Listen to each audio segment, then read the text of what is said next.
कंचन के बेटे ऋषि की शादी कहीं नहीं हो रही थी। एक तो ऋषि मोटा, ऊपर से कमाई भी कोई खास नहीं। लेकिन कंचन को तो शौक था मॉडर्न बहू लाने का, और उसे एक दिन ऐसी लड़की मिल भी जाती है। हमें तो आपका ऋषि बहुत पसंद है, लेकिन मैं आपको साफ साफ बता देती हूँ, मेरी बेटी के शौक थोड़े से अलग है बहन जी। अरे बहन, हमें सब पसंद है। आपकी प्रियंका जैसी लड़की की तलाश मुझे कब से थी। जींस पहनकर अंग्रेजी में गिटर पिटर बोला करे। अरे बहन जरा सुन तो लो, मेरी बेटी के शौक क्या क्या है। अरे नहीं नहीं बहन, बस लड़की को देख लिया तो सब कुछ देख लिया। आप ना शादी की तैयारी करो, और वो जरा सामान की लिस्ट भी दी है ना मैंने। हाँ बहन जी, सारा सामान शादी से एक दिन पहले ही आपके दरवाजे आ जाएगा। मजा आ गया, मजा आ गया। अब तो बस आप शादी की तैयारी करो। प्रियंका के माता पिता के जाने के बाद कंचन का पति उससे कहता है, अरे भाग्यवान, तुम तो कुछ ज्यादा ही जल्दी दिखा रही थी शादी की। अरे बोलने तो देती, लड़की की माँ क्या बोलना चाह रही थी। अरे आप चुप रहिए जी, कुछ पता भी है आपको, बस मुफ्त में बोले जा रहे हैं। मेरी दोस्त शशि की बहू देखी, लंबी पतली और पढ़ी लिखी, हजारों में कमाई और संस्कारी भी। अरे पर जब वो मेरी बहू देखेगी तो जल भुन जाएगी। लेकिन तुम तो शादी ऋषि के लिए कर रही हो ना, या शशि के लिए? तुम्हारा लड़का कुछ कमाता भी नहीं है, और शरीर भी भगवान की दुआ से फूलता ही जा रहा है। फिर बोले आप हैं? फिर बोले आप? मैंने कहा ना, प्रियंका जैसी जींस पहनकर अंग्रेजी झाड़ने वाली बहू किस्मत वालों को ही मिलती है। चुप रहिए आप। पति के लाख कहने पर भी कंचन ऋषि की शादी प्रियंका से करवा देती है। लेकिन प्रियंका जैसे ही घर में आती है, वैसे ही जोर जोर से चिल्लाकर नाचने लगती है। आज मेरे यार की शादी है, आज मेरे यार की शादी है। अरे नाचो मां नाचो। आज मेरे यार की शादी है।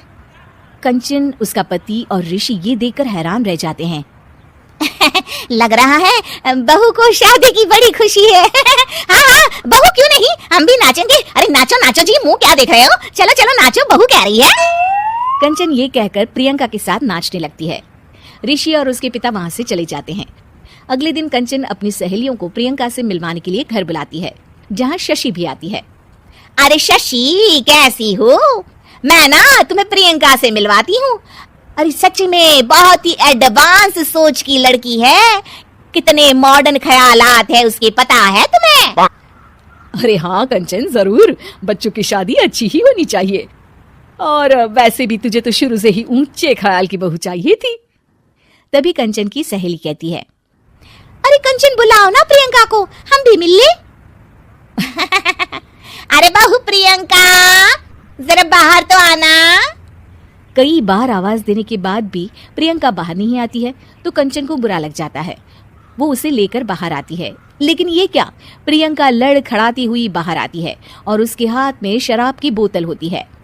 हालांकि शराब पीना स्वास्थ्य के लिए हानिकारक होता है और ये हमारी किडनी के लिए बहुत ही खतरनाक है, लेकिन कंचन की बहू प्रियंका पूरे नशे में होती है। अरे इतने सारे लोग। ये कहकर वो शशि के पास जाती है। आंटी जी, पत्ते खेलेंगी, पत्ते। अरे दूर हो, तुम्हारे मुंह से तो शराब की बदबू आ रही है।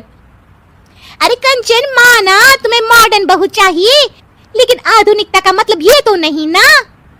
बुरा न मानना कंचन, तुम्हें पता था कि तुम्हारे बेटे की कमाई और शरीर दोनों ही ठीक नहीं है, तो तुम्हें उसी हिसाब की लड़की से शादी करवानी चाहिए थी। ऐसा कहकर सभी औरतें वहां से चली जाती है। तभी प्रियंका की माँ कंचन के घर आती है। अरे बहन जी, बड़ी चालाक निकली आप तो, बिना बताए अपनी पियक्कड़ बेटी मेरे लायक बेटे के गले में बांध दी। आय हाय, बड़ी आई बिना बताए।